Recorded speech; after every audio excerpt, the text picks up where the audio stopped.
Salut à tous, bien-aimés dans le Seigneur. Nous vous bénissons de la part de notre Père, par Jésus-Christ, le seul Seigneur, le seul Sauveur, celui qui est, qui était et qui revient bientôt. Tunawasalimu ndugu wote popote mlipo kwa jina la Yesu Kristo aliye kuwako, aliye na anayerudi karibuni. Que la grâce vous soit accordée de la part de Dieu notre Père en Jésus-Christ notre Seigneur tout-puissant. Neema ipate kuwa juu yenu kwa njia ya Yesu Kristo, kwa yeye aliye mwenye uwezo wote. Ce sont vos frères, les serviteurs inutiles du Seigneur, le pasteur Petro et le frère Yannick, pour vous apporter la parole. Ni ndugu zenu mtumishi Petro na mtumishi Yannick ili kuwaletea neno la Mungu. Dans votre émission spéciale Retour à la parole, retour au Seigneur Jésus-Christ de Nazareth. Kwenye kipindi chenu kipendelevu ambacho kinazungumzia kumrudia Yesu Kristo ama kurudi katika neno lake. Et nous voulons continuer sur les vœux de prospérité comme nous avons commencé la dernière fois.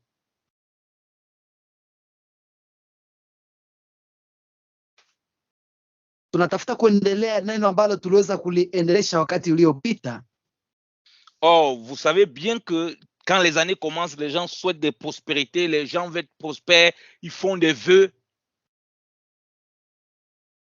Mnajua kwamba wakati mwaka inaanza watu wanatamani kusherekea, wakitakiana mema, wakitakiana mazuri.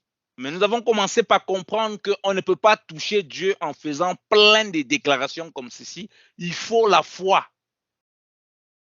Na tulikuja kuelewa ya kwamba hatuwezi kumgusa Mungu kwa kutakiana mema, ndani ya mema mengi sana, tukaelewa ya kwamba inafaa kuwa na imani. Parce que sans la foi, il est impossible d'être agréable à Dieu.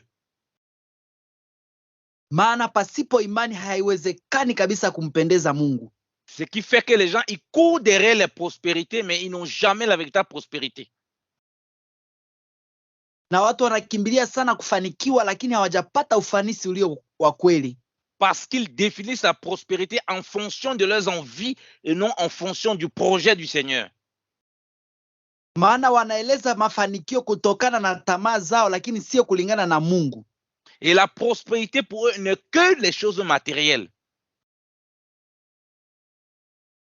Na wanaangalia sana mafanikio ya vitu vya kimwili tu. Donc du coup, on a plein de faux pasteurs, faux prophètes, charlatans qui vont les proposer des mécanismes pour s'enrichir et les dépouiller. Na kwa hiyo kuna kwa watumishi wengi, manabii wengi wa uongo, na wanawapatia njia mingi za kupitia ili kuweza kuwanyang'anya kabisa. Donc, ils vont commencer à faire le commerce avec le peuple de Dieu dans le but d'obtenir des bénédictions, soi-disant des prospérités de Dieu. Na wanaanza kufanya biashara katika kazi ya Mungu, wakitakia watu na kuwapatia ahadi kwamba watabarikiwa watu wa Mungu. Voilà pourquoi nous vous avons rappelé comment Caïn et Abel, les deux étaient devant Dieu. Celui qui avait prospéré, celui que Dieu a agréé l'offrande, c'est celui-là qui avait la foi. Na ndio maana tukaleta mfano wa Kaini na Abeli, ya kwamba ni nani aliyekubaliwa. Aliyekubaliwa ni yule aliyekuja kwa imani. Il fut agréable aux yeux de Dieu, c'est ça. Donc, prospérer doit nous rendre être agréable aux yeux de Dieu. Akapendeza Mungu, yani kufanikiwa inafaa kutuonesha kwamba tumempendeza Mungu. Et là, on parle de la prospérité selon l'Éternel. Na kufanikiwa kulingana kabisa na Bwana. Qui n'a rien à voir avec la prospérité selon le monde. Na haina maana kabisa kulingana na dunia hiyo ufanisi. Où les hommes n'ont pas besoin de foi, ils font toutes sortes de calculs, toutes sortes de magouilles et ils obtiennent les choses qu'ils veulent. Na watu hawana lazima ya imani, wanafanya njia zote zile mbaya na wanapokea kile ambacho wanataka. Mais celui qui est dans le Seigneur,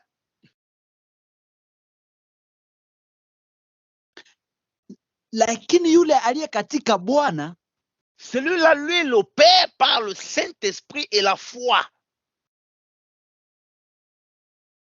Ule anatenda kwa njia ya Roho Mtakatifu na kwa imani. Ça veut dire que les choses qu'il fait, ce n'est pas parce qu'il a un objectif personnel, mais bien parce que Dieu l'a mis à cet endroit et Dieu veut qu'il le fasse.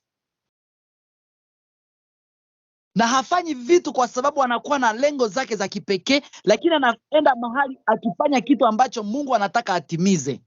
Or, c'est tout le contraire qu'on voit. Voilà pourquoi les gens se font dépouiller, viennent donner l'offrande ceci, viennent donner l'offrande cela, pour obtenir des prospérités. Et c'est comme ça qu'ils tournent en rond dans leur vie chrétienne. Na unapata wengi sana wanaenda tu mahali wakisema njoo utafanya hiki na utapata hiki, uje utapata hiki ukifanya hiki, na wanazunguka tu kwenye maisha yao ya kiroho. Donc si on comprend que c'est Dieu qui nous fait prospérer, tukielewa ya kwamba ni Mungu ndiye anatupatia kufanikiwa, ça veut dire qu'il a un projet personnel pour chacun qui n'est pas le même pour tout le monde. Inamaanisha kwamba ana mpango mzuri kwa ajili ya kila mtu peke yake na sio kwa ajili ya wingi ya watu. Donc ça ne peut pas être le pasteur, ça ne peut pas être le conducteur, comme ces charlatans qui viennent, qui montrent toute leur richesse, qui montrent leur bien et qui disent que non, il faut que tu sois comme ça.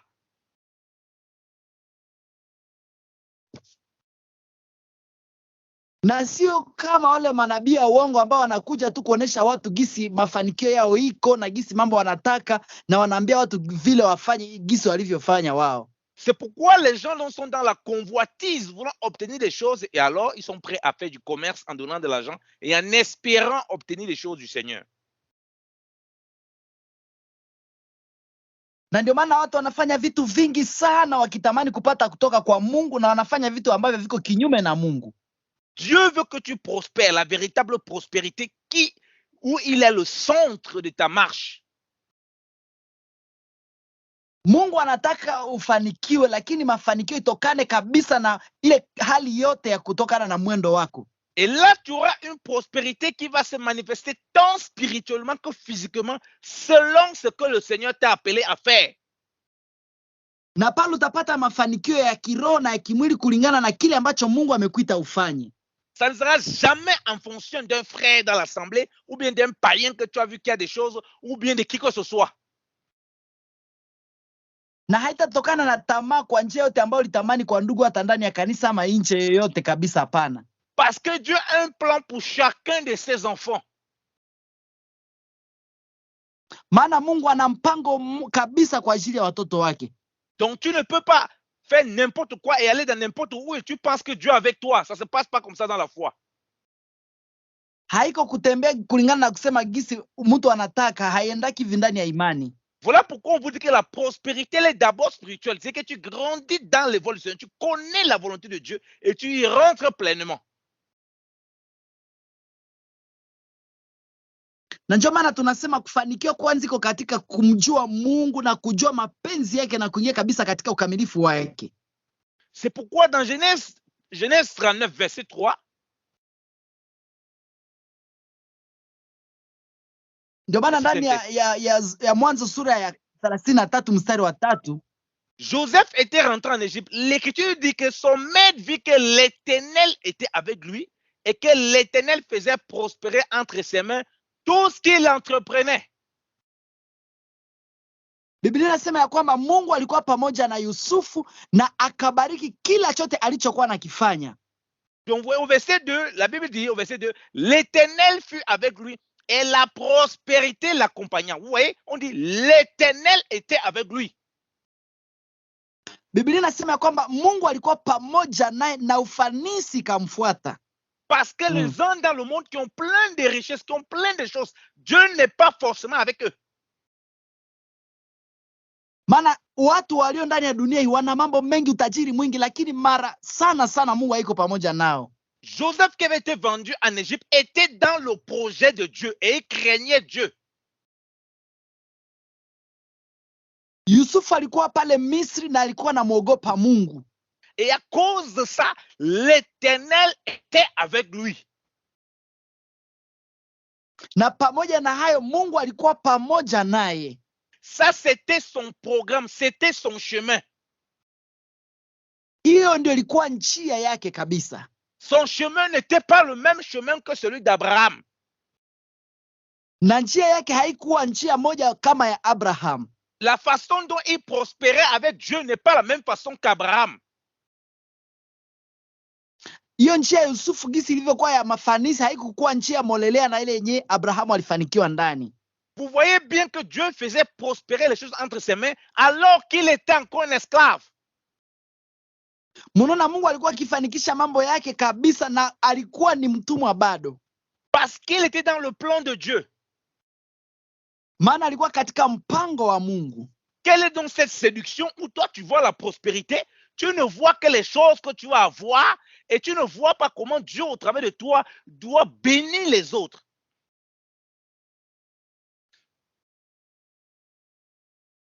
Ni mchanganyiko wa aina gani ambayo wewe mwenyewe unaangalia sana kile ambacho unaweza kupata, lakini hauangalie gisi gani unaweza kutembea na Mungu ili uweze kubariki pia wengine. Donc voilà comment les gens ont une prospérité complètement païenne. Na unakuta hiyo ni mafanikio kabisa ya kipagano. Lui, il craint Dieu, Joseph. Voilà pourquoi Dieu étant avec lui, il prospère. Et quand la Bible dit qu'il prospère, que la prospérité l'accompagne, ce n'est pas qu'il avait tous les biens, mais c'est qu'au travers de lui, on voyait la main de l'Éternel. Sio kwamba Yusufu alikuwa amebarikiwa tu katika hali ya mwili, lakini alikuwa amebarikiwa kiroho na aliona mkono wa Mungu, maana kupitia Yusufu watu waliona mkono wa Mungu. Et un temps viendra où lui-même, il va pleinement bénéficier de cette prospérité. Na muda ambayo itatokea yeye mwenyewe atafata faida ya ile baraka ambayo ameipata. Les gens dans le monde, son maître avait été un païen qui avait plein de choses.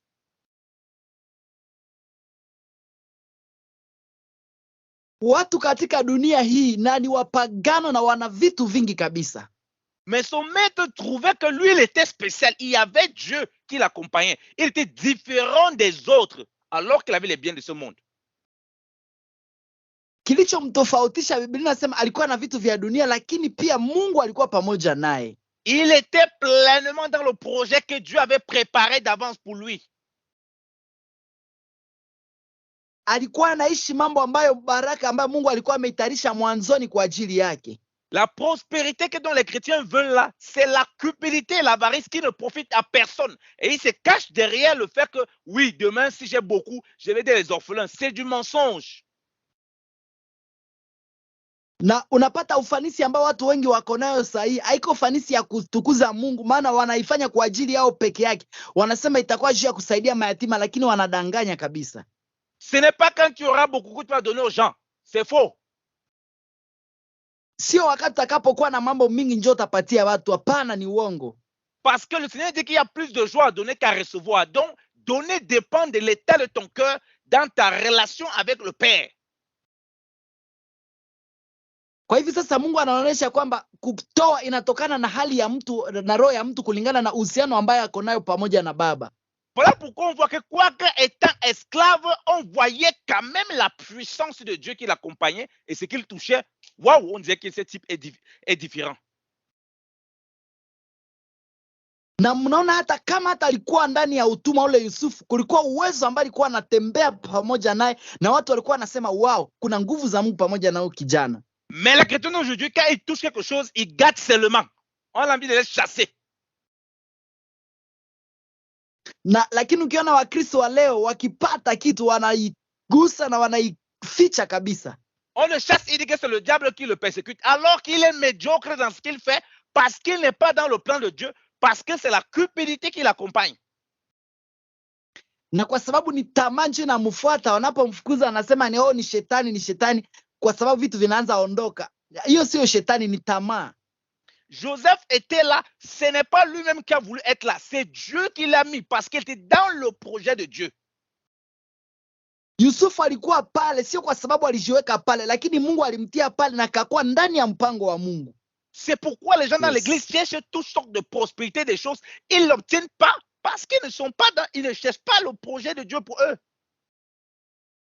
Ndio maana unapata watu kwenye hali ya kutafuta mafanikio na hawaipati kwa sababu hawajakuwa ndani ya kile ambacho Mungu anataka wakuwe ndani. C'est pourquoi ils sont frustrés, c'est pourquoi ils vont aller de prophète en prophète, donner l'argent ça et là, faire plein de choses à cause de la convoitise et des regards charnels. Ndio maana wanateseka, wanaumia wakitafuta manabii huku chini na juu kwa sababu mtazamo yao ni ya kimwili kabisa. Voilà un homme qui nous montre, Dieu nous montre l'exemple de quelqu'un qui marche avec lui et il dit qu'il est avec lui. Na mnaona mtu ambaye Mungu anatuonesha mfano na alitembea na Mungu anahakikisha yuko pamoja naye. Nous sommes un corps, bien aimé dans le Seigneur, et chacun a sa place et a selon ce que Dieu veut faire avec lui. Sisi ni mwili na kila mtu ana nafasi katika mwili na Mungu anataka afanye kulingana na gisi Mungu anataka kwa kila mtu. Ainsi donc la prospérité sur le plan matériel dépend énormément de la prospérité spirituelle et de ce que Dieu veut faire avec toi. Kwa hivyo kufanikiwa yako ya kimwili inategemea na gisi umefanikiwa kiroho na gisi Mungu anataka ufanye ndani ya maisha. Et c'est bien parce qu'on n'est pas dans le plan de Dieu que voilà pourquoi il y a autant de malheureux et de misères, parce qu'on cherche autre chose que la volonté du Seigneur dans notre marche. Na ndio maana watu wanateseka sana leo, wanaumia kwa sababu mara mingi habiko ndani ya mpango na ndani ya mapenzi ya Mungu kulingana na vile Mungu anataka. On est incapable d'être patient comme Joseph pour travailler à ce que le Seigneur veut qu'on travaille, mais on est pressé d'avoir tellement de choses, des positions et des machins, et on est séduit par beaucoup de faux prédicateurs qui nous amènent à courir derrière les biens de ce siècle. Watu hawana haja ya kutafuta mapenzi ya Mungu afanye kulingana na Mungu, lakini lengo yao ni kutafuta tu hiyo yenye wanahitaji, na inawasukuma kuingia ndani ya watumishi manabii na wanaingia ndani ya kuchanganikiwa ya dunia hii. Du coup, ce n'est plus la foi qui nous porte, ce n'est plus la marche par l'esprit, ce n'est plus la volonté du Seigneur, mais c'est la peur et la panique du lendemain et plein de questionnements. Na njoo napata watu wanaanguka katika hali isiyo ya mapenzi ya Mungu, lakini ndani ya woga na maswali mingi ndani ya mioyo. Et lisons ce que l'Écriture nous dit. Éphésiens chapitre 2, bien dans le Seigneur. Waefeso sura 2, wapendwa katika Bwana. Il est dit, bien aimé dans le Seigneur, Éphésiens chapitre 2, à partir du verset 8, non, à partir du verset 8, oui, jusqu'au verset 10. Waefeso sura 2 kuanzia mstari wa 8 mpaka wa 10. Car c'est par la grâce que vous êtes sauvés, par le moyen de la foi, et cela ne vient pas de vous. C'est le don de Dieu. Ce n'est point par les œuvres, afin que personne ne se glorifie. Car nous sommes son ouvrage, ayant été créés en Jésus-Christ pour de bonnes œuvres que Dieu a préparées d'avance, afin que nous les pratiquions. Aha, kwa maana mumeokolewa kwa neema, kwa njia ya imani, ambayo hiyo haikutokana na nafsi zenu, ni kipawa cha Mungu, wala si kwa matendo, mtu asije akajisifu. Maana tu sisi ni kazi ya Mungu, tuliumbwa katika Kristo Yesu, tutende matendo mema ambayo tokea mwanzo Mungu aliyatengeneza ili tuyatende. Alléluia, gloire à Dieu. Amen. Wow, amen. On nous dit que nous sommes l'ouvrage de Dieu. Biblia inasema kwamba sisi ni matendo ya Mungu. Dieu travaille en nous et par nous. Mungu anatenda ndani mwetu na kupitia sisi, pour qu'on puisse réaliser de bonnes œuvres. Ili tuweze kutenda matendo mema. Et ces œuvres vont donc nous apporter la prospérité spirituelle, la prospérité physique. Na hiyo matendo mema yanatuletea mafanikio ya kiroho na ya kimwili. Mais ce n'est pas n'importe quelle œuvre, bien aimé dans le Seigneur. Na sio kila tendo yoyote, ndugu mpendwa katika Bwana. L'Écriture précise que c'est les œuvres que lui il a préparées d'avance. Biblia inaonyesha waziwazi kwamba ni matendo yenye Mungu alitengeneza mwanzoni. Ce n'est pas n'importe quelle œuvre. Haiko kila tendo, hapana. Une œuvre peut te paraître correcte, peut te paraître bonne, mais ce n'est pas ce que Dieu veut que toi tu fasses. Tendo inaweza kuwa kwako ni mzuri, lakini na haiko ndio Mungu alisema utende. C'est pourquoi tu vas être malheureux, triste, parce que tu veux faire des choses, soi-disant parce que c'est bon, et tu ne te rassures pas que c'est là-bas que Dieu t'a appelé. Na njoo napata watu wanafanya mambo mingi wanakifikiria ni mema, lakini na haiko njoo pale Mungu aliwaita kufanya. Plein de projets stupides et inutiles. Watu wana mipango mingi ambayo inatoka ndani ya tamaa na isiyo na faida. Parce qu'on veut ressembler à un prédicateur. Oh, regarde comme il est riche, regarde comme il a telle chose. On la convoitise. Na watu wanatamani kufanana na mtumishi fulani wakisema kwa sababu wamefanikiwa, na inakuwa hiyo ni tamaa. De même que tout le monde ne peut pas être prophète, docteur, pasteur, tout le monde ne peut pas faire les mêmes choses. Na gisi kila mtu hawezi kuwa nabii, mtumishi, mtume. Hivyo hivyo ndo hatuwezi fanya vitu vyote kwa umoja pamoja. Tout le monde ne peut pas avoir le même niveau de prospérité, c'est pas possible. Sio watu wote watakuwa na hali moja ya kufanikiwa, haiwezekani. Mais chacun selon le plan de Dieu pour lui va pleinement être heureux et l'église ensemble va être équilibrée et vivre pleinement dans la prospérité. Lakini kila mtu kulingana na kipawa na kiwango ambacho Mungu anampatia inafanya watu wanakuwa ndani ya ufanisi uliokamilika. Si tout le corps est simplement l'œil, comment on va marcher, comment on va manger, comment on va boire, comment on va parler? Kama mwili yote ingekuwa jicho, basi namna gani mtu angekula, namna gani mtu angesema, namna gani mtu angetembea? Donc c'est une stupidité de vouloir enrichir soi disant oui, Dieu veut que vous soyez riche milliardaire. C'est du mensonge. La preuve, vous êtes toujours pauvre. Na ndio maana ni uongo na ni tamaa wakati unaposema nyinyi wote mtakuwa matajiri. Hiyo ni uongo mtupu sana. Namna gani itawezekana? Et vous savez, en tant qu'enfant de Dieu, nous refusons beaucoup de projets, sachez-le, dans l'œuvre de Dieu. Na ndio maana kama watoto wa Mungu jueni ya kwamba tunakataa vitu vingi, mipango mingi. C'est pas parce que ça ressemble à quelque chose qui est bien, waouh, où on peut gagner de l'argent, où on peut aller prêcher là-bas. Si Dieu ne donne pas l'accord, on dit non, on n'y va pas, on ne met pas notre épée dedans, ça va nous amener à la perte. Sio kwa sababu kitu kinaonekana kuwa na faida ndio inafaa kwenda ndani, hapana, lakini kwa sababu Mungu haiko ndani, tunaikataa maana inaweza kutuletea kushindwa. Voilà pourquoi on voit beaucoup de chrétiens qui sont dans les affaires, mais leur vie spirituelle, il n'y a aucune prospérité. Ils sont dans les ténèbres, mais ils ont bien les choses de ce monde. Na ndio maana utapata Wakristo wengi ambao kwenye mambo ya mabiashara hawaendelee kiroho, lakini tamaa zao ziko kwenye vitu vya dunia tu. Nous ne voulons pas vivre comme l'église de Laodicée. Nous ne voulons pas être Laodicée, bien aimé dans le Seigneur. Hatutaki kuishi kama kanisa la Laodikia, hatutaki kuwa hata kama Laodikia, wapendwa katika Bwana. Qui pense qu'elle est riche alors qu'elle est pauvre, misérable et nue? Wanaofikiria kwamba ni matajiri lakini ni maskini, wenye ole na uchi. Parce que sa prospérité n'est pas avec l'Éternel. Maana ufanisi wao sio pamoja na Bwana. Sa prospérité est le fruit de sa propre intelligence, où Dieu est complètement mis de côté. Kufanikiwa kwao ni matunda ya mawazo yao ambao wameweka Mungu nje. Il n'y a aucune foi, aucune vie de l'esprit. Hakuna tunda lolote la kiroho. Vous serez étonné qu'on va arriver au ciel. Vous allez monter toutes les choses que vous avez fait à Dieu. Dans les choses que vous avez fait là, il va dire, il y a seulement 1% là que tu as fait, que moi je voulais que tu fasses. Le reste là, c'est pour toi. Itakuwa mshangao mkubwa watu watakapofika mbele za Mungu, aone kwamba umefanya tu 1% peke yake na kile chote ulichokifanya atasema hakuona. Donc Dieu a préparé les œuvres d'avance que nous devons pratiquer. C'est pas toi qui décides les œuvres que tu dois faire. Kwa amen. Sio haiko nje unaamua kufanya matendo mema. Unafanyaka matendo ambayo Mungu alitayarishaka zamani kwa ajili yako ili uitimize. N'importe quel projet se passe dans ta tête. Le pasteur vient dire que oh, il faut miser de l'argent. J'ai un gros projet. C'est comme ça qu'il prend l'argent dans l'église. Il s'enfuit, il disparaît, il ruine les gens et ils se mettent à pleurer avec des dettes. On les met en prison. Ndio napata mchungaji anakuja anasema niko na mpango nataka kusaidia watu, na baadaye mnapompatia pesa anakimbia nazo, na baadaye watu wanabakia wakilia na wanaenda mfunga ule mchungaji. Soit disant parce qu'il est un serviteur de Dieu, tu vois qu'il a beaucoup de richesses, que dans la pure séduction. Kwa kusingiziwa kwamba kwa sababu ni mtumishi wa Mungu, lakini anaona kwa sababu kuna pesa mingi, lakini kumbe amechanganikiwa sana. C'est tout simplement des vendeurs d'illusions.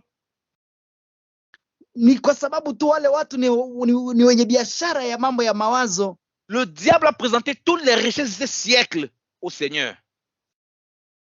Shetani alimpatia utajiri wote Bwana wetu. Le diable a te présenté les richesses de ce siècle et te parlé de ça comme la prospérité. Shetani anawapatia pia watu mambo ya dunia haya kama ndio ufanisi. Mais tu comprends qu'aussi longtemps que tu n'es pas dans ce que Dieu a préparé d'avance pour toi, tu n'es pas dans la prospérité selon le Seigneur, mais selon le monde. Na ndio maana utakuja unapopata vitu kulingana na gisi dunia inataka, utakuwa huko katika mafanikio ya Mungu. Utakuwa kulingana na mafanikio ya dunia. Et Dieu te vomira de sa bouche. Na utakuwa ni Laodikia na Mungu atakutapika kwa kinywa chake. Chaque chose que tu vas engager, prie l'Éternel, prends du temps avec le Seigneur. Ne te jette pas dans les choses à gauche à droite. Arrête de donner l'argent au pasteur à gauche, à droite, soit disant pour tes affaires, pour tes problèmes, pour prospérer, pour ton enfant, pour ton foyer. Arrête ça. Kila kitu unachokifanya tafuta kwanza Mungu akujulishe. Achana na mambo ya kutafuta kwanza niangalie ni namna gani mafanikio ya watoto wangu, mafanikio yangu na ya watoto. Hapana, achana na ile. Même si tu as n'importe quel problème, regarde d'abord au Seigneur et que personne ne vienne te dire oui, mais l'offrande ici, vraiment, l'offrande prophétique, ton problème là, ça, il faut $1000 pour régler ça. C'est de la pure séduction. Wewe fatana kwanza na kutafuta Mungu. Hata kama uko na shida gani, angalia Mungu. Usifate yeo, tafuta kwanza nabii, toa kwanza sadaka ya kinabii. Itakuwa ni kuchanganikiwa kabisa. Dieu a un projet merveilleux pour toi, bien-aimé dans le Seigneur. Mungu iko na mpango ya mzuri juu yako mpendwa katika Bwana. Et il veut t'accompagner à ce que tu comprennes qu'il veut ton bonheur. Anataka kukuelekeza na mara mingi anataka wema wako. Il veut ta prospérité. Mungu anataka mafanikio yako. Mais pas selon le monde, selon lui. Lakini sio kulingana na dunia, ni kulingana na Mungu. Ou tu marches par la foi, ou tu marches par l'esprit.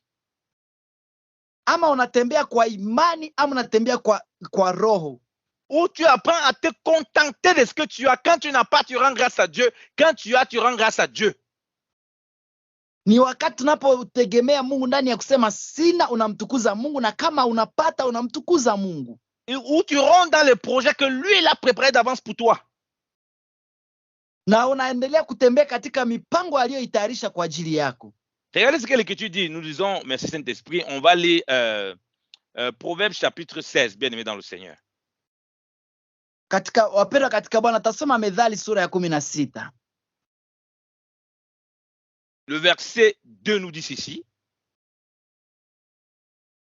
Mstari wa pili unasema hivi: toutes les voies de l'homme sont pures à ses yeux, mais celui qui pèse les esprits, c'est l'Éternel. Amen.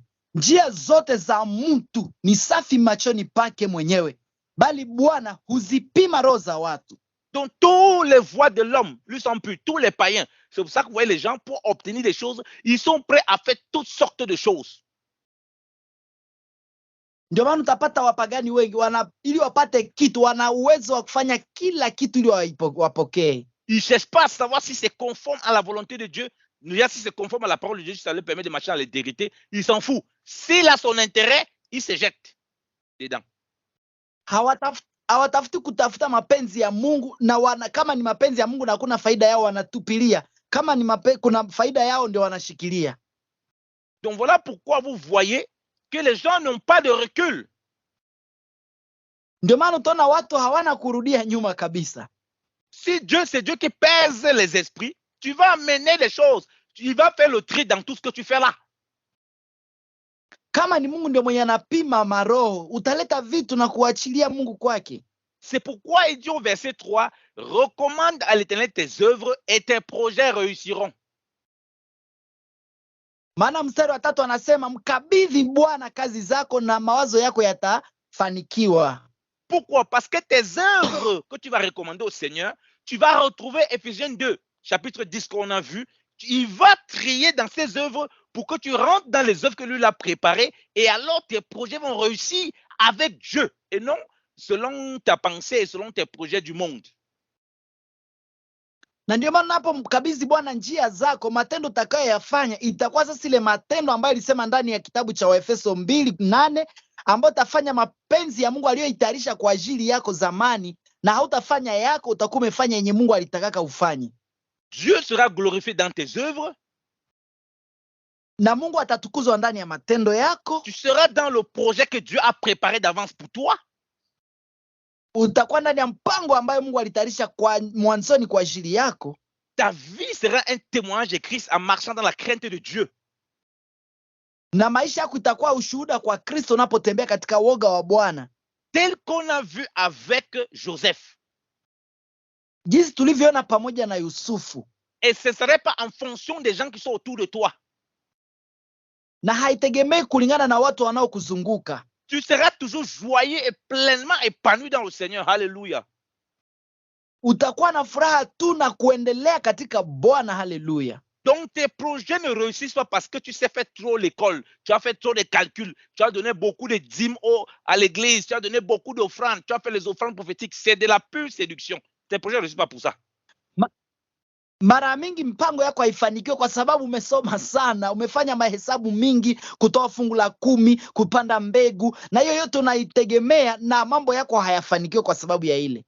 Mais parce que tu les recommandes à l'Éternel, tu vois, tu recommandes à l'Éternel parce que tu sais que c'est lui qui a un projet par-dessus tout sur ta vie. Na hiyo unampatia Mungu, unamkabidhi Bwana njia zako, unayejua ya kwamba yeye ndiye ako na neno la mwisho juu ya maisha yako. Voilà le programme de Dieu. Voilà la pensée de Dieu. Hiyo ndio mpango na mawazo ya Mungu. Il dit ceci dans la parole de Dieu si nous continuons à lire. Inasema hivi katika neno la Bwana tunapoendelea. Au verset 25, mstari wa 25, il dit, telle voie paraît droite à un homme, mais son issue, c'est la voie de la mort. Anasema ipo njia ionekanayo sawa machoni pa mtu, lakini mwisho wake ni njia za mauti. Regardez ce qui s'est passé en Turquie, en Syrie. Il y a eu un tremblement de terre qui a fait 45 secondes et qui a tué des milliers de personnes qui ne s'attendaient à rien. Mwangalie kilichopitika pale Turuki na Suria. Vitu vilipitika pale, tetemeko la nchi, na watu wamekufa bure kabisa. C'est pourquoi quand nous disons marcher par l'esprit, par la foi, dans la volonté de Dieu, nous savons que nous ne connaissons pas le lendemain en réalité. Na tunaposema ya kwamba tembeni kwa imani, kwa roho, ni kwa sababu hatujui ukesho yetu iko vipi, ukweli wa mambo. Ce n'est pas parce que selon ton plan humain, toute chose se paraît correcte, qu'en réalité, ce n'est pas la voie de la mort. Ça peut être vraiment la voie de la mort. Ça allait tout bien préparé. Fais attention, bien-aimé dans le Seigneur. Ndio maana angalisho mpendwa katika Bwana, kwa sababu una mambo unaweza kuyafanya ukifikiria ni mazuri, kumbe mwisho wake ni mauti kabisa. Donc, c'est important pour toi de vérifier dans la prière, dans la parole de Dieu, dans la marche avec le Seigneur, si ce que tu veux faire là, tu vas vraiment grandir en Christ ou tu vas t'éloigner de Christ, mais obtenir plein de choses du monde. Na ndio maana ni vizuri zaidi kufanya utafiti kabla hujafanya jambo, kuomba, kumuuliza Mungu, ili unapofanya jambo iwe jambo itakayopata faida, itakayokufaidisha wewe katika Bwana, bali sikupoteze. Et je remarque que beaucoup de bien-aimés qui font des affaires dans l'œuvre de Dieu, ndio maana wandugu wengi wanaofanya biashara katika kazi ya Mungu, quand ils commençaient, ils n'avaient rien, on priait, on voyait comment ils étaient vraiment dans la foi, dans la prière. Beaucoup que je connais dans l'œuvre du Seigneur, avec qui je travaille. Na ndio maana utapata wengi walianza vizuri na akafanya mambo mengi, basi tunaotumika nao na wajua. Dès qu'ils ont commencé à avoir une certaine prospérité matérielle, j'ai exactement vu que leur vie spirituelle a aussi dégringolé. Na wakati walipoanza kazi za biashara, wakaacha mambo ya kiroho, maisha yao pia imeanza kuwa ya bure kabisa na ikashindwa. Ils commencent à devenir invisibles, on ne les voit plus. Des hommes invisibles. Wameanza kupotea na hawaonekani tena. Ils commencent à devenir des personnes qui vivent une vie qui n'a plus rien à voir avec Christ. Ils n'ont plus de consécration. Wameanza kuishi kama watu ambao hawana Kristo na hawana kabisa tena kujitoa. Et beaucoup en privé, ils viennent te confesser qu'ils sont retournés dans leur vomi. Ils vivent une vie de débauche. Na unapata wengi wao katika hali yao ya ubinafsi wanaishi katika mambo waliotapika na wameyarudilia, na wanaishi katika uzinzi mkubwa. La cupidité a pris le devant parce qu'ils n'ont pas compris qu'on doit prospérer avec l'Éternel. Sinon, on aura les choses matérielles, mais en réalité, spirituellement, on ne prospère pas. Donc, c'est Laodicée et on connaît la fin de Laodicée. Na wanaingia katika mafanikio ya kulingana na hali gisi wa Laodikia waliingia ndani, na sisi wenyewe tunajua gisi mwisho wa Laodikia ilikuwa. Donc voilà pourquoi on dit qu'il faut prospérer avec l'Éternel. C'est-à-dire qu'on va toujours voir la vie de l'Esprit qui va t'accompagner dans chaque chose. Na ndio maana tunasema inafaa kufanikiwa pamoja na Bwana na Roho, maisha ya kiroho itakuongoza katika kila jambo. Lisons l'Écriture. L'Écriture nous dit quoi? Lisons le verset 16. Tunasoma mstari 16. On dit, combien acquérir la sagesse vaut mieux que de l'or? Combien acquérir l'intelligence est préférable à l'argent? Anasema si afadhali kupata hekima kuliko dhahabu? Naam, yafaa kuchagua ufahamu kuliko fedha. On nous parle de la sagesse et de l'intelligence. Wanatuzungumzia kuhusu ufahamu na hekima. On parle de quelle sagesse et quelle intelligence ici? On ne parle pas selon le monde. Parce que selon le monde, la sagesse et l'intelligence, c'est chercher l'or et l'argent. Hapa hawatuzungumzia hekima na ufahamu ya kulingana na dunia. Maana ya dunia ni kutafuta pesa na dhahabu. La sagesse qu'on parle ici, c'est celle du Seigneur. Parce que l'Écriture nous dit que le commencement de la sagesse, c'est la crainte de l'Éternel. Hiyo hekima ambayo wanaizungumzia hapa, hiyo ni kulingana na Mungu. Maana Biblia inasema hekima na akili ndio mwanzo wa woga wa Bwana ni mwanzo wa akili. On dit que ça a de la valeur, bien aimé. Or, l'or est tellement précieux. Wanasema iko na maana kubwa, thamani kubwa, ingawa dhahabu iko na maana wake. Et Jésus-Christ, Dieu nous a fait par Jésus-Christ. Jésus-Christ est notre sagesse. Il est la sagesse pour nous. Yesu Kristo Mungu alimfanya kuwa hekima yetu, yani hekima yetu. Cette sagesse et cette intelligence du Seigneur que nous avons vaut mieux que tous les biens. Et c'est ça qui va nous garder en sorte que si jamais Dieu nous donne l'or, l'argent, selon notre niveau, on ne va pas s'égarer dans ces choses. Na kama tunaweza kupewa sasa na Mungu kulingana na gisi Mungu ametubariki, haitatutenga na yeye hata tukipata hizo vitu. Mais quand on te dit, viens donner, fais comme ceci, tu vas résoudre tes problèmes avec ça, tu vas faire comme ça, tu n'as pas compris ça, bienvenue la grande séduction. Na ndio maana watu wanaposema kuja upande ndio utapata hiki utapata kile, ile ni kabisa kuchanganyikiwa ya ajabu sana. Voilà pourquoi on ne cesse de vous dire que la prospérité que nous proclamons dans votre vie, c'est que vous marchez selon la parole du Seigneur. Na ndio maana tunasema ya kwamba kufanikiwa ya kweli ni wakati unapotembea kabisa kulingana na woga wa Bwana. Que Dieu voie des hommes et des femmes de foi qui le cherchent lui en toute vérité. Mungu atazame watu wanaomtafuta na kumwangalia yeye peke yake katika ukweli wote. Qui cherchent à accomplir le projet de Dieu pour eux et non leur propre projet. Wanaotafuta kutimiza mpango wa Mungu na si mpango wao tu. Qui demeurent spirituels dans chaque chose qu'ils vont toucher parce qu'ils savent que tout ce qu'ils font, ils ne le font pas pour eux, mais ils le font pour le Seigneur. Na wanaofanya mambo ambayo haifanyi kwa ajili ya faida yao, lakini wanaifanya kwa ajili ya faida ya Mungu. Afin de pratiquer les œuvres que lui, Dieu a préparées d'avance pour eux. Ili waweze kutimiza mpango ambao Mungu alitayarisha mbele kwa ajili yao na kwa ajili yao. À l'époque, on me disait qu'ici en Europe, lorsqu'on voulait avoir un poste de trésorier, on donnait à un chrétien parce qu'on savait que le chrétien là, il était intègre. Même 5 francs ne va pas se perdre. Zamani Ulaya walikuwa nasema kama unataka kuwekesha mtu pesa unaiwekesha Mkristo kwa sababu hawezi chukua hata senki moja. Même si on ne les aimait pas, on savait qu'ils avaient une certaine crainte de leur Dieu. Hata kama wako wanawapenda lakini walikuwa wanajua wanaogopa kwanza Mungu. Maintenant, tu donnes poste de trésorier à un chrétien, c'est lui qui va vider la caisse. Lakini leo sasa ukipatia Mkristo kesa umwekeshe yeye ndio mwenye atamaliza yote kabisa. Parce que la cupidité, il va dire, ah, c'est Dieu qui m'a mis là pour que moi aussi je m'enrichisse, comme tous les gens s'enrichissent. Donc je vais voler comme tout le monde vole. Maana ni tamaa imewabeba na anaanza kusema ni Mungu ndio aliniweka hapa na mimi nianze kula hapa na mimi naanza. Oui, il va voir ses biens, il va commencer à rechercher ces biens-là, comme tous les gens qui recherchent les biens ça et là, pour lui-même avoir sa part à l'intérieur. Anaangalia gisi watu wanatafuta vitu na yeye anatafuta kitu ndani ya kile kitu ili apate naye sehemu yake. Comment ça se met dans toutes sortes de choses? Voilà comment maintenant le témoignage est un témoignage scandaleux. Na ndio maana kwa kuingia katika mambo haya yote unapata ushuhuda wao inakuwa ya aibu. Commence par prospérer dans ta marche spirituelle. Comment tu lis la parole? Comment tu es consacré à Dieu? Comment tu pries bien aimé dans le Seigneur pour comprendre les voies du Seigneur? Jitahidi kwanza kufanikiwa ya kiroho. Angalia gisi gani unasoma neno la Mungu, gisi gani unaomba, gisi gani unatembea na woga wa Bwana. Hiyo ndio kwanza utafutia kwanza. Dieu va te faire rentrer dans son projet au fur et à mesure.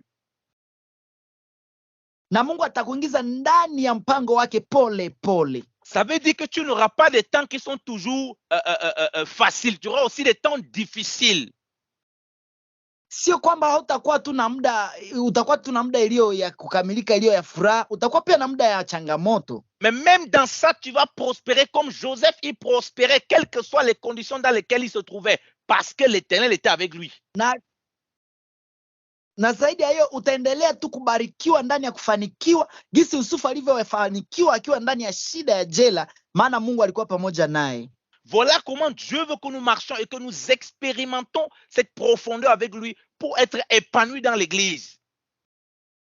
Na hivyo ndio Mungu anataka tutembee ili tuweze kumuishi na tuweze kufanikiwa katika kanisa. Quand les gens ne pensent qu'à prospérer dans l'église, ils sont simplement égoïstes, ils ne pensent qu'à eux, ils ne pensent pas projet d'église.